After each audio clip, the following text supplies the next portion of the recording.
Добра вечер, почитувани гледачи. Јас сум Драган Милосаљевиќ, вие следите емисијата Заспи ако можеш, последна во оваа работна недела. А вечерва мој ванш гостин е човек кој што србите велат зна знање, човек кој што е апсолутно информиран и секогаш има што да каже порнешниот началник во МВР, господинот Љубомир Ѓурчевски. Добра вечер. Добро вечер за гледачите на телевизија Алфа. Ѓурчевски, имаме многу теми за разговор, може да претпостават гледачите во кој правец ќе одат се разбира. Со вас нема да разговараме за медицина или не знам за биофизика или биохемија. Инаку да кажам за атомска енергија. За атомска енергија, да има луѓе што сега таа е најпопуларна. А сите кажуваат дека ќе вршат атомски проби, неки ме со среќа, неки ме со среќа. Подалеку од нас. Ако имаме каде да се скриеме, инаку од режијата неколку пати ми рекоа да внимавам со тонот со кој што се изразувам, прилично сум гласен, почитувани гледачи, но тоа е изгледа моја карактерна црта и господин Павловиќ од режија едноставно ќе мора да ме трпи ваков, иако еве ќе се обидам да бидам што може потивок. Но, господин Ѓурчевски, оние апсења што се случија пред неколку дена, буквално во онаа агенција која што е поврзана со ИПАРД, фондовите, предизвикаа голема возбуда во јавноста, со право, затоа што потоа се појави и суспензијата на некои од ИПАРДите во Македонија, меѓутоа за мене клучно е, и се надевам дека во тој правец ќе одат работите, дека се покажува со оваа влада, со ова МВР, како сакате, нема да има милост за никој. Човекот кој што беше приведен заедно со неговите соработници биле припадници на актуелната политичка власт. Меѓутоа немаше ни милост, ни ништо, едноставно ако си виновен ќе одговараш, впрочем таква порака испрати и премиерот. Видете, значи точно тоа, ние мора да имаме во предвид она што викаме дека и пораката на премиерот и пораката на претседателката на државата да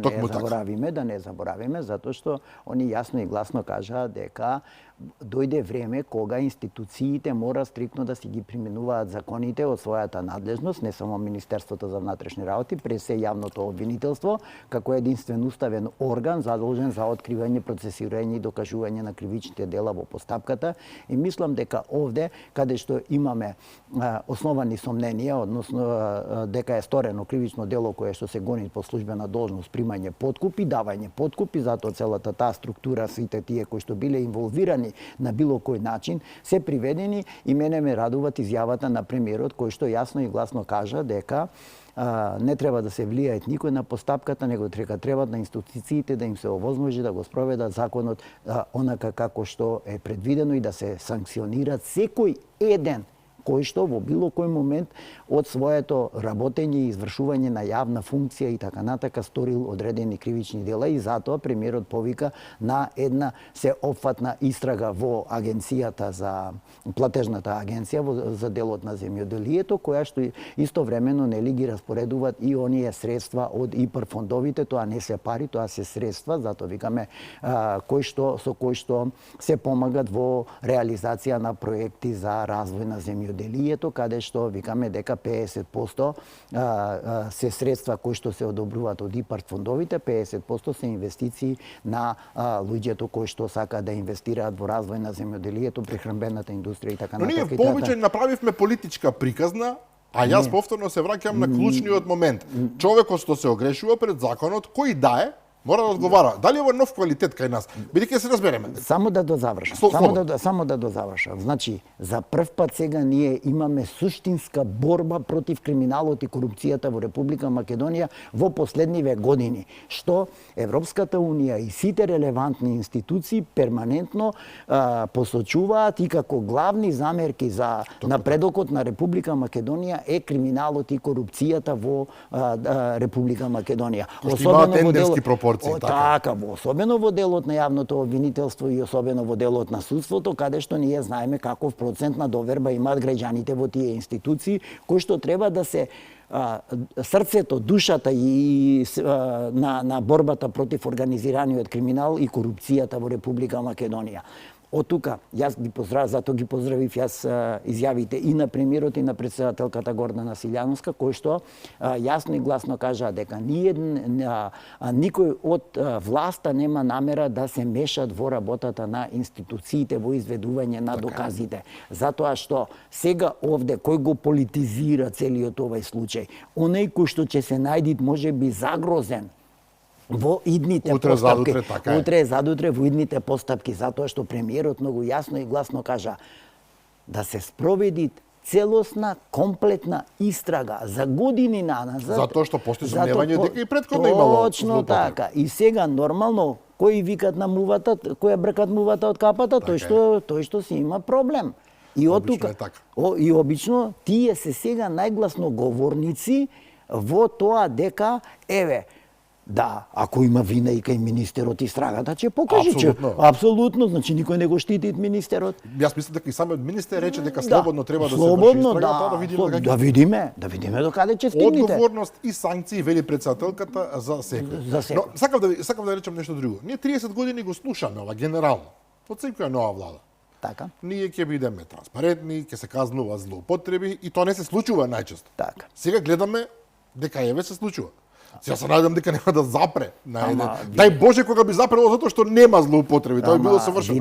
Но да не се лажеме. Јас во неколку настапи во последнава година и пол постојано излегува дека го штитам и го фалам министерот за внатрешни работи. Факт е дека Министерството за внатрешни работи покажа не солидни, него одлични работни резултати во борбата против корупцијата во овие година и пол.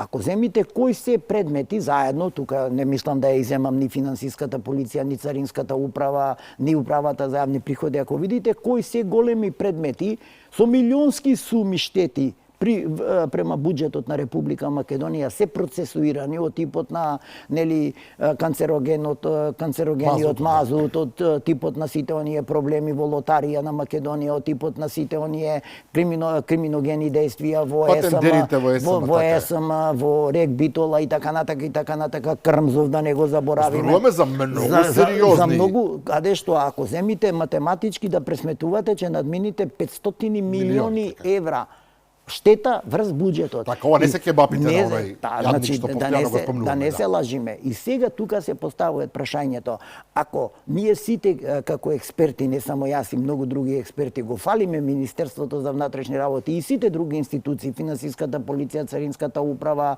управата за јавни приходи, тогаш ще вадим платеник. Така. Се шегувам, да. Зашто следи тука од Тогаш се поставува прашањето што е со најодговорниот, тој кој што треба да ги координира и да ги изведи докази и да го процесуират предметот. Значи таму имаме обвинителството, таму имаме застој, обвинителството и судовите, немаме таму ефикасност. Уште они, затоа што некој што треба да ја валоризират работата на овие институции, тоа е јавното обвинителство и во крајна фаза тоа е судот со судска пресуда, изведени докази, докажано се како што треба, по сите тертипи изведени докази согласно Законот за кривична постапка и изречена пресуда согласно Кривичниот закон на Република Македонија и судската пракса. За жал, судската пракса кај нас е засебен проблем, но потом во некоја друга емисија ќе зборуваме и за таа судска пракса, затоа што ни се случуваат одредени кривични дела, па за некаде изрекуваме енормно високи, за исто кривично дело изрекуваме енормно висока казна, а некаде не изрекуваме ни притвор за исто кривично дело и тоа сообраќајна незгода.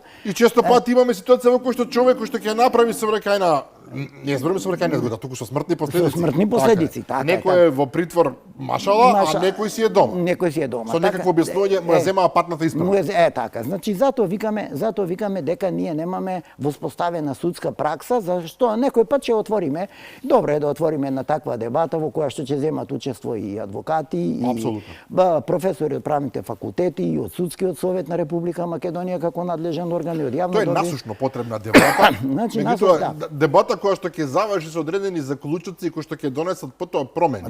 Дебата сама по себе нема ни потреба да се присуствува на таква дебата. На таква дебата која што нема да донесе решенија, нема ни потреба да се сега, случајот Пулс на 19 ноември, тоа е следната среда.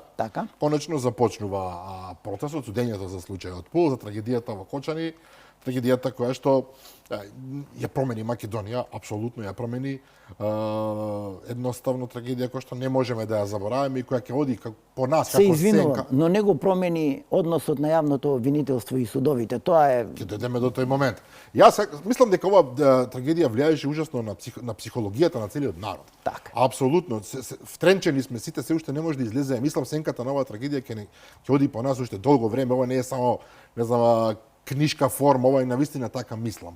Меѓутоа, клучот лежи токму во ова. На 19 ноември почнува судењето. 15 обвинители треба да го застапуваат обвинението. Да. Се договорија денеска, ако не се лажам, заедно со адвокатската комора, со судот, дека се тоа ќе оди транспарентно, коректно, фино, што и да значи ова. Што и да значи ова. Меѓутоа, факт е дека имаме десетици луѓе обвинети, факт е дека процесот започнува, се ветуваат брзи и, како се вика тоа, ефикасно водење на главниот претрес. Така, ми кажавте точно зборот што сакав да го кажам. Да, тоа е правна реченица која што согласно законот. Но формула си е формула. Така. Што можеме според вас да очекуваме реално да се случи? Дозволете. Слободно. Дозволете. Значи, пазете, со оглед на големиот број на обвинети, со оглед на големиот број на оштетени, во конкретниот случај, нели, ние имаме 63 жртви и имаме уште 250 и нешто повредени, кои што, значи, сите тие се во својство на оштетени и мислам дека сите ќе требат да се соочат и да го следат овие рочишта, кои што ќе се надобаре потезот на јавното обвинителство, на државниот јавен обвинител, каде што делегираше многу повеќе обвинители од она што е потребно. Например, потребно е 2-3 на секое рочиште, но сите да бидат во тек, доколку некој има потреба од отсуство, семинари, боледување и така натака, значи за да може да не се одложуваат рочиштата и јас тоа го поздравувам како потез на јавното обвинителство, затоа што е во насока на тоа ефикасно да се води целокупната постапка, барем она што викаме до првостепена пресуда, а секако дека вишото јавно обвинителство и државниот јавен обвинител ќе имаат итекако можност да ја забрзаат и постапката пред апелационите судови со цел да добиеме квалитетна и брза пресуда со изведени докази. Синеку се предвидува, тебе да кажам, по 2 рочишта неделно. Дозволете, мене ме плашит. Се извинувам. Нема потреба. Мене ме плаши тоа што се касни со обвинителниот акт против полициските службеници. Добро. Што ми стана. Запрете го малце. Нема проблем бе, овој џуче се случува? Сечете ова, сечете. Не се секире, нема што да се сече, ќе го сечеме после. Значи, продужуваш од мене, ме плаши со полицајците и продужи, кога ќе можеш. Само први провери дали си окей. Готово. Може, луѓе? Да, значи, проблемот е, она што мене ме плашите, предолгото каснење на обвинителниот акт за полициските службеници, она што е во надлежност на оделот на јавното обвинителство за гонење на кривични дела од областа на организираниот криминал, сторени од полициски службеници, каде што таму имаме уште 27 или 29 обвинети, не ме држете точно за бројката, каде што јас очекував барем дека во еден исти временски период ќе може да течат овие две рочишта кои што се одвоени за да на крајот на краиштата, нели, сето тоа кога ќе се сумират, секој за кој што е утврдена било каква вина со кој што допринел да се стори, да се случи тој немил настан во Кочани, да биде соодветно санкциониран и да си одговарат за сторените дела кои што допринеле да ни се случи таква трагедија која што дефинитивно ја измени Република Македонија од корен, односот на граѓаните и така натака, но мислам дека се уште понекаде коруптивните елементи, особено кај лиценцниот систем, се уште таму треба владата малку посериозно да се зафати со прво носење на одредени закони, измени на одредени законски, затоа што тие генерално лиценцниот систем и јавните набавки генерално самите по себе се извор на криминал и корупција. И тоа најголемиот, ја што викам, криминолошки аспект за создавање плодна почва за сторување на кривични дела од типот на криминалот. Како би се решило тоа според вас? Велите да се променат законите, но видете, ние веќе тоа со самата промена на законите во делот на издавање на лиценцниот систем, тој лиценцен систем треба да биде полагање пред адхок комисија. Не постојана комисија, која што постојана комисија е секој пат предмет на нудење на подкуп, него адхок комисија, она нешто налик на создавање на поротата во америчкиот правен систем. Нели, тоа е по слободен избор, компјутерски од вкупниот број на граѓани кои што живеат. Практично секој може да биде дел. Тоа во сата специфично, но може мислите дека може тоа кај нас на таков начин да се? Да, може кај нас, затоа што ние во голем дел ќе допринесиме да се намалат тие злоупотреби во тој дел. Кога вие немате сознание како евентуално намерник на кривично дело кој ќе биде, не може ли да го потплатите? Не може да го потплатите.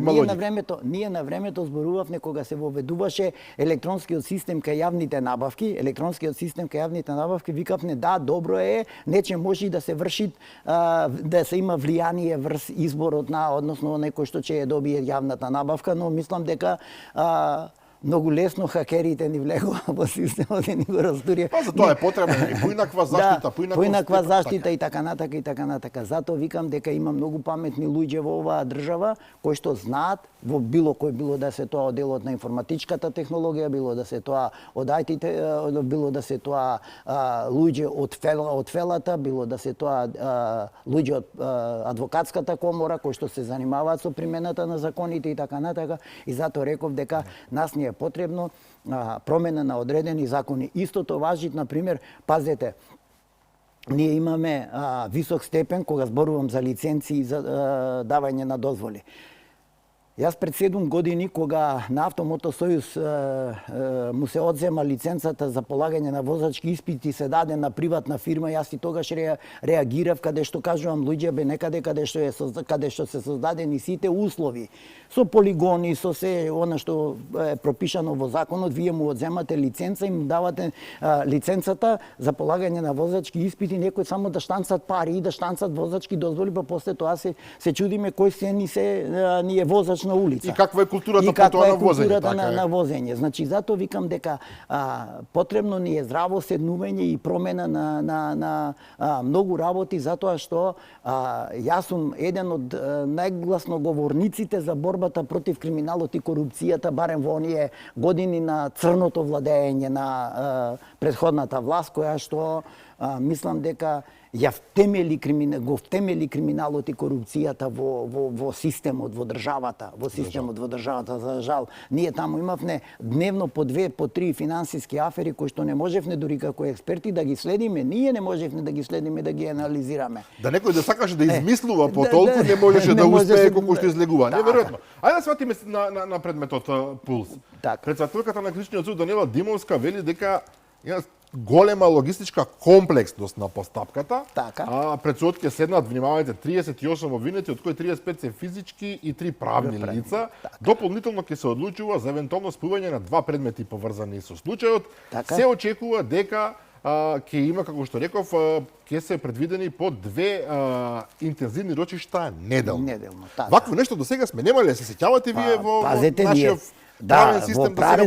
во нашиот досегашен правен систем ние сме немале вака комплициран, гломазен и случај кој што значи треба во делот на организираниот криминал, ако ги земиме оние случаеви на Змиско око, ако го земиме случајот на Пепел, ако ги земиме, сме имале значи по 25 до 30 на обвинети, но не биле вака со ваква сензитивност тие кривични дела. Ова кривично дело, ова што ни се случи во Кочани, има засебна сензитивност и засебна тежина, каде што не сме и да имаат импровизации.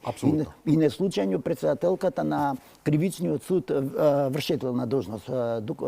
Значи она вршителна должност е Димовска, така. Димовска е вршителна должност, сега претседател на Кривичниот суд Скопје, каде што она самата укажуваат на тоа дека комплексен е предметот, 34 обвинети, и тоа се минимум 34 бранители. Ме разбирате? Еден куп оштетени. Еден куп тие оштетени че имаат своји бранители. Судски вештачења, не знам медицински вештачења, не знам градежни вештачења, не знам сообраќајни вештачења, противпожарни вештачења, вештаци кои што треба да се сослушаат, да се изведат докази. Значи има работа енормно многу, но јас пак како и претходно и секогаш што ги повикувам граѓаните на Кочани. Значи јас сочувствувам со ними и сакам они да си ги бараат и да си ги остварат сите права и мора да им се овозможи согласно закон да си ги остварат сите права. Но згрозен сум кога некои тие граѓани ги злоупотребуваат во политички цели.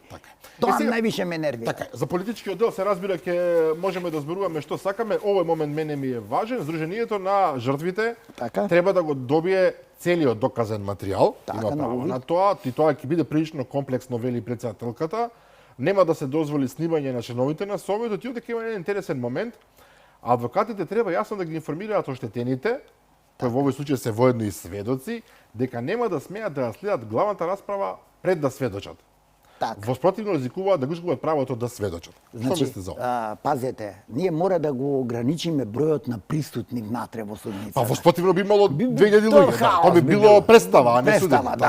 Значи, затоа претседателката на Кривичниот суд повикуваат. Значи, оштетените редоследно, дали по азбучен ред или по било кој друг ред кој ќе го создадат, да бидат повикувани и сослушувани во својство на оштетени странки. И тоа дејствие би траело 3 дена, 5 дена, значи секој ден би се повикувале по 10, по 15, зависно од можностите на судот и на дејствијата кои што треба, затоа што вие не можете сведокот да го ограничите на 10, 15 минути или 20 минути.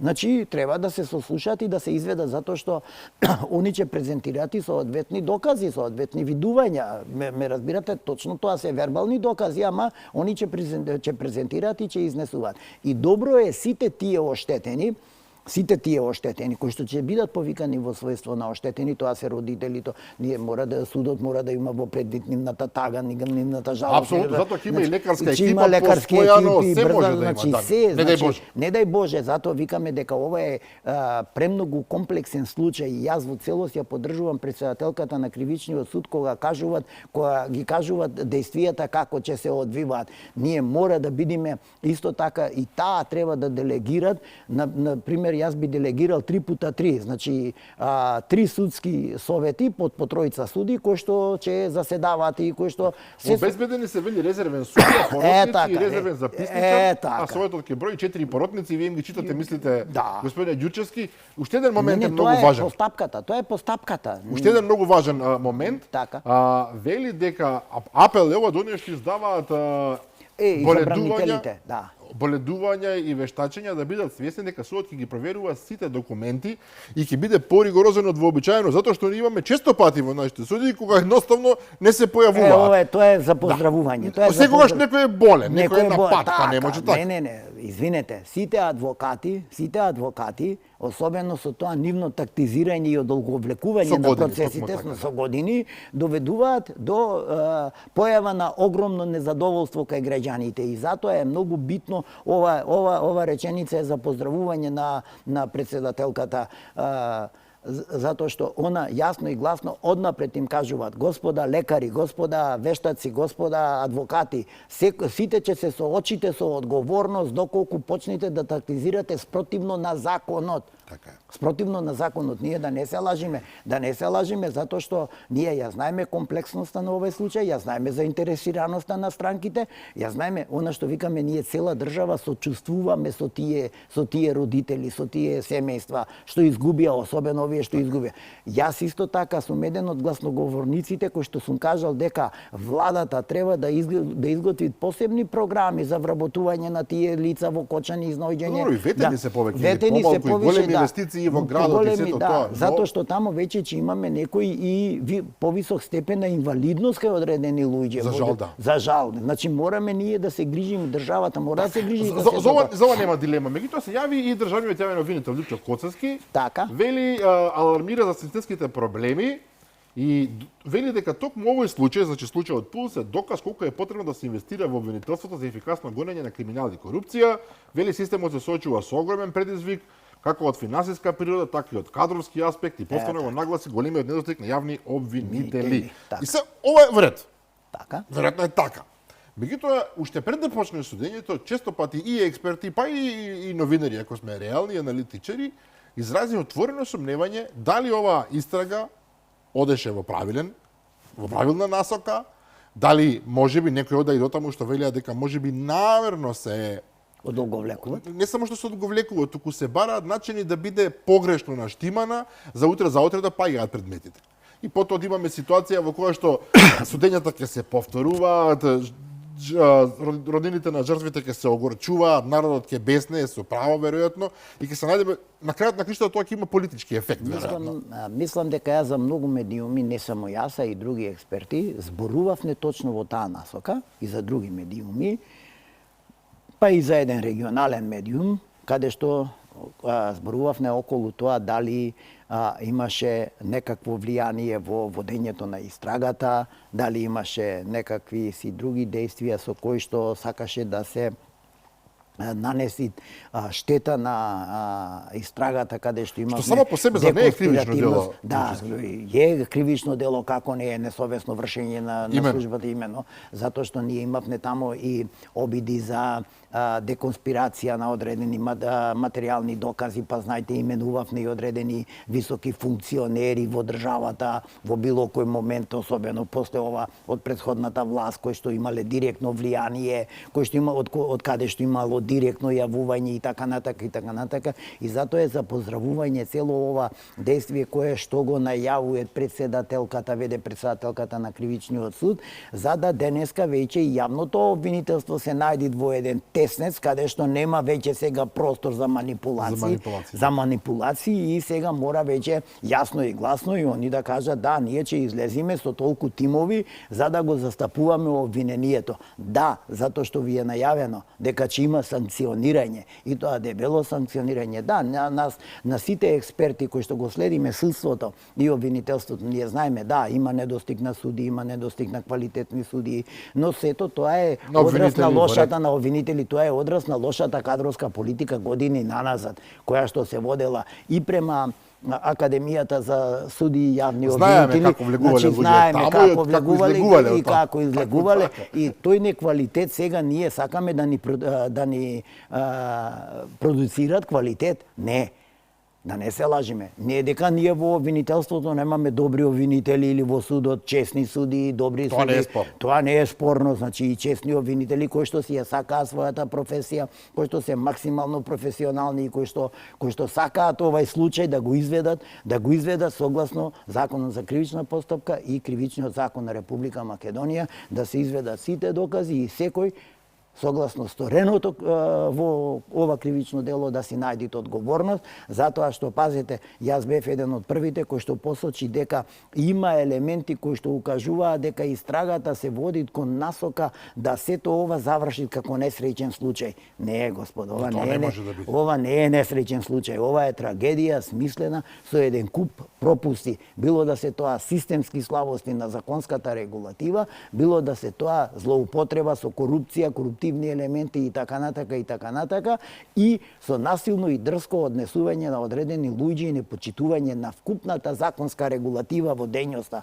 во вршење на дејноста, со без лиценци, насилно, без соодветна инфраструктура во објектот, без елаборати. За овој аспект што зборувавме токму вчера и со вчерашната гостинка, која што е експерт за заштита од пожари, и токму тоа го заподенавме. Господин Ѓурчевски, вие во оваа држава можете да вложите огромни пари за, не знам, да донесете некаков познат пејач, овдека или да вложите огромни пари да донесете некакво познато лице кој што ќе ја наполни вашата сала, дискотека, што и да е. Може да вложите огромни пари за ентериерот, како се нарекува внатрешен, но нема да потрошите пари за тоа што мора да го имате. За фамозни 2 врати, за систем заштита од пожари, за реално и квалитетно обезбедување, за оние мерки кои што се неопходни и нужни за спас. И тој за мене феномен, искрено да ви кажам. Ама тој феномен треба да го бараме, значи како во криминологијата треба да го бараме во трката по профит. Значи, во бизнисот се уште ние сме на ниво на трка по профит, не на трка по заштита на животите на вработените, работниците, граѓаните и така на конзументите на тоа. Тоа нас истото секаде ни се случуваат. Пазете, ние имаме ситуација во градежништвото на плюс 40, на плюс 50 степени, работодавачот ги терат работниците горе на плоча да бетонираат и да онадат на плюс 50 степени. Ме разбирате, не се води за апсолутна заштита на здравјето и безбедноста. Па на последно место, главен е профитот. Главен е профитот. И се додека ја имаме таа ситуација да е главен профитот, а не да е главна безбедноста на конзументите на услугата, било дали тоа е музика, забава, рекреација, промет и така натака. Не може вие најусловно, во еден маркет за колонијална роба, вие да немате систем за противпожарна заштита, вие да немате систем за пристап најлесен пристап на брза помош и на било што е претпоставката нема да се случи. Не да нема да се случи, вие тоа еднаш нека се случи. Доволно е, не да може. Ме разбирате? Значи затоа викам ние треба на прво место со закон да создадиме услови на почитување пред се на животот на граѓаните. Да го заштитиме животот, нема повредно од животот на граѓаните. Нема повредно. И затоа јас се согласувам кога експертите од делот на заштита од пожари, експертите за заштита од безбедност, експертите за заштита од медицината што ви викат, ало бре луѓе, ние со брза помош не можеме да се пробиеме по некој улички низ Чаир. Апсолутно. Па тоа е видливо, тешко се пробиваат и по булеварите. По булеварите, а ние немаме култура на тргнување а не по Дижонска посерава, по улица Јајце, по улица Стојна Стевкова или по било која улица. Вие ги знаете напамет. Па ги знам напамет затоа што 15 години таму сум работел. Тоа се чикмаци каде што 2 возила не може да се разминат. Да. Уште едно прашање. Што мислите за фактот дека судењето ќе се води во големата дигитализирана судница внатре во затворот Идризово? Да, видете, тоа е веќе надлежност на судот. Судот одлучуваат како најбезбедно и најфункционално може да наједноставно е така? Да, па наједноставно затоа што голем ќе биде бројот. Еве, јас да ви кажам, мислам чиста претпоставка моја, ова е претпоставка хипотетички. Ако судот за првото рочиште повика 20 оштетени. Добро. Ако повикат овие сите осомничените мора да се присутни. 34 плюс 34 адвокати. Тоа се 68, така? И 20-30, да. Записничари, обвинители, суди и така натаму. Тоа преку 150 можеби. А чекате, а медиумите, јавноста? Јавноста? Вие рачунајте дека од медиумите 20 луѓе сигурно ќе има. Најмалку. Сите медиуми ќе сакаат да бидат. Сите медиуми ќе сакаат да бидат присутни, секој ќе биде со еден новинар и една камера, тоа сигурно, задолжително, кој ќе соберите. 200 луѓе. Знаете, тоа е маса народ. На секој рочиште. На секој. Обезбедување, тоа да не го заборавиме, обезбедување, брза помош и сите потребни институции. И јас затоа ја поддржувам настапот на ВД председателката на Кривичниот суд. Значи, ова е комплексна работа, не е ова некоја наивна работа каде што треба да кажеме да бе, види судиве. Не. Но најважно е да нема грешка од сите аспекти, да се гласам. Така, да има. И да не остане утре задутре во јавноста чувство, дека овдека нешто смрдело, дека овдека не излегле работите како што треба. Така, дека има влијание, некакво влијание, надворешно влијание врз предметот, тоа е тоа. Да. Ајде сега уште една тема да отвориме. Ајде да отвориме. Орце Ѓоргиевски стана градоначалник на Скопје. Нека му е со среќа. Нека му е со среќа. Започна со работа прилично бурно. 72 часа чистење на градот, некои се подсмеваа, што не ми е баш разумно, некои фалеа, некои се чудеа, кој како. Обично се подсмеваат тие што претходно велеа Скопје умира во смет, но добро, не е тоа темата вечерва. Отпушти околу 500 работници, веднаш, експедитивно, Меѓутоа, она што произлегува понатаму е просто фрапантно. Затвореници веројатно биле на платен список на комунална хигиена. Ѓоргиевски, председател, градоначалникот вели дека истрагата може да води и до самиот град. Па вели, меѓу овие што биле на работа, а воопшто не одели на работа, има лица што со месеци, некои со години не одели на работа, земале плата. Има таму лице, не сме да се збори нели во интерес на истрагата, но тоа што го кажува е некои од нив се наоѓале во куќен притвор или се затвореници, а земале плата од град Скопје. Под интелектуални услуги активирано камиони со астрономски суми, исплата на физички лица кои што работеле надвор за комунална хигиена. Ова се работи кои што покажуваат, доколку е точни, не верувам дека градоначалникот ќе ги збори вака на памет за да направи на некого не знам штета, покажуваат фрапантни злоупотреби.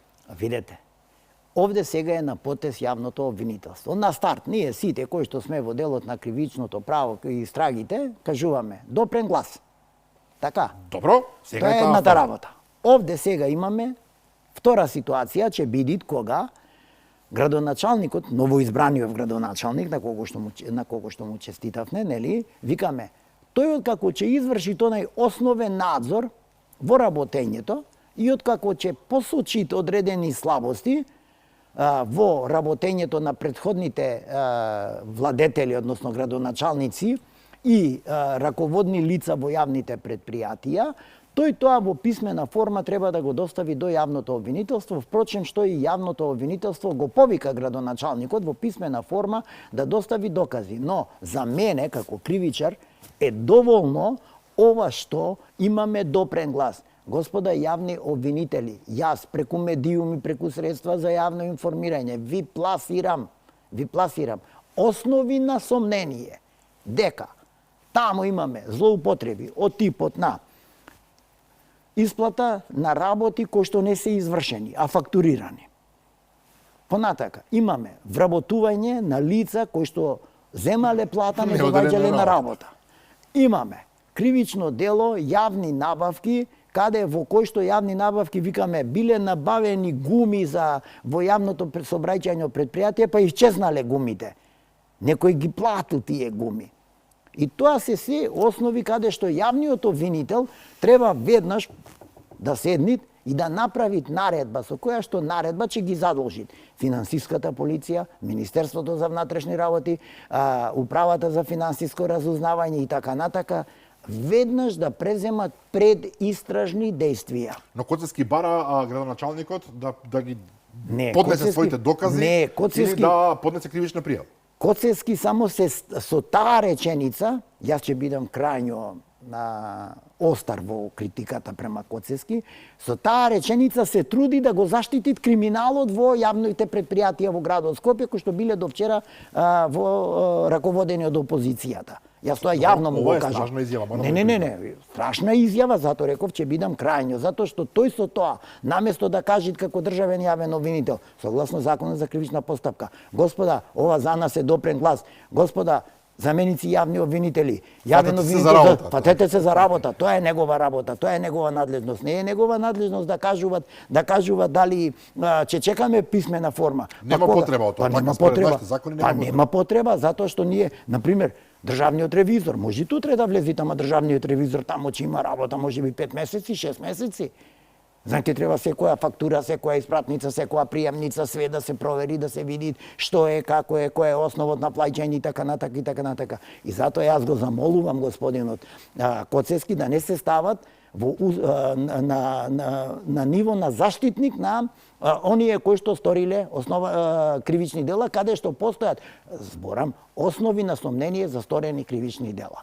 Основи на сомнение. Не викам дека да има. Не, господине јавен обвинител, тоа е твоја работна обврска со твојот стручен тим. Че си распоредиш јавни обвинители, че му дигниш телефон на Бубески во градот Скопје, на јавниот обвинител на градот Скопје, че му дигниш телефон и че му кажеш господине јавен обвинител да си формираш тимови, да си формираш екипи, да издадиш наредби, да си ги покрениш институциите и да влезеш тамо да истражуваш криминал. Без разлика дали е можно овој криминал, доколку се покаже, како што велат, може да стигне до самиот врв на градот Скопје. Мислам на претходниот. Не можеме да преодицираме, меѓутоа јавна тајна е, условно да кажеме, дека во јавните предпријатија со години назад, то сите го знаеме, што се вели кулуарски, како основани сме го слушале, дека постојано се вработуваат луѓе без никаква логика, дека се трошат енормни суми на пари и така натаму. Еве сега еден градоначалник се осмели да каже јавно вака било. Ама ние имавме, сите имавме сознание дека дел од овие кои што примале плата се водат како вработени тука, одат и работат по 3 месеци во Швајцарија, во Германија и така натака и така натака. А тоа се огромни пари, да се разбереме. Ама да не се да бидат и најмали пари не може, а камоли на милиони, ако ги земе на годишно ниво. Луѓе, ако сега условно, ако едно возило за транспорт на смет кошта да кажеме 100.000 евра. Добро. Претпоставам реална е таа бројка, добро. Вие со 5 милиони евра кои што се губат по тој основ, може да купите 50. И сте решиле проблемот на градот. Сте го решиле проблемот на градот Скопје. Апсолутно. Значи, што е некаде проблемот? Затоа јас пак повторно ќе го повикам господинот Коцески. Нека не се стават во улога на заштитник на сторените. Иако да бидеме реални, Данела Арцовска, порнешта градоначалничка веќе вели дека лаже. Актуелниот градоначалник дека немал дека за овие 500 луѓе. Дали лаже или не лаже, вака сега. Имаше во медиумите изјава на собственик на фирма, иако таа фирма е осомничена нели за еден друг криминал со мазутот, канцерогениот мазут, имаше изјава дека јавното предпријатие за сообраќај на град Скопје му дужи 10 милиони евра. Добро. Тоа беше изјава нивна од фирмата дадена во медиумите. Градоначалникот збори дека 300 милиони се долговите на дека 300 милиони. Да, ама пазете, ако се тие пари, ама на сите страни се должи за неплатена струја, неплатено парно, неплатено јавашлук, брат, јавашлук и сега тој јавашлук некој не можам јас. Ако на некој му е тешко, ајде, нека не соберит нас од пензија, кои што сме работеле, тоа ајде, дојдете, правите, работете, истражувајте, ме разбираш? Ако му е тешко да си ја работи работата своја. Тоа е затоа јавен обвинител, па затоа ги има тие институции. Значи, кога вака ќе соберете се заедно, криминалот и корупцијата не се нешто ендемско во Македонија, секаде во светот го има, тоа не е спорно. Така. Не е спорно и дека ги имало во оваа власт, во онаа власт, вака, така, во овој и во оној. 32 години наназад, викаме, 33 години. Меѓутоа, интересно и според вашиот заклучок, и според заклучокот на сите релевантни, дека секогаш на крајот сите коцки се спојуваат во обвинителството, кое што во суштина не ја завршува својата работа. Ама тоа е закон, законот за кривична постапка, уставот. Прво уставот на државата, што викат? Орган за откривање, докажување и процесирање на кривични дела е јавниот обвинител.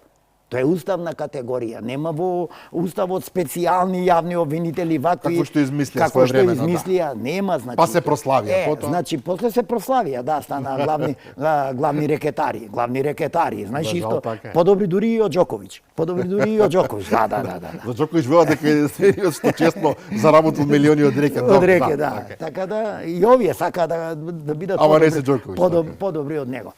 Проблемот е во тоа што ние, значи кажуваме, од тој устав, нели надоле се носи закон за јавно обвинителство. Така, во законот за јавно обвинителство се стриктно предвидени надлежностите на јавното обвинителство. Па имаме закон за кривична постапка. Значи, каде што е пропишано све, сите процесни дејствија, претреси, задржување на лица, одземање на предмети, не знам, фотографирање, увиди на лице, значи нема некое дејствие од процесните дејствија кое што не е предвидено во законот за кривична постапка. Па таму точно се збори предистрага, истрага, кој поднесуваат пријава во членот 142 од законот, значи кој е овластен подносител на кривична. Значи нема нешто. И сега доваѓаат јавниот обвинител, викат, ало, па што е градоначалникот? Ние го биравме него за јавен обвинител, за истражител. Неговата работа е сосема поинаква.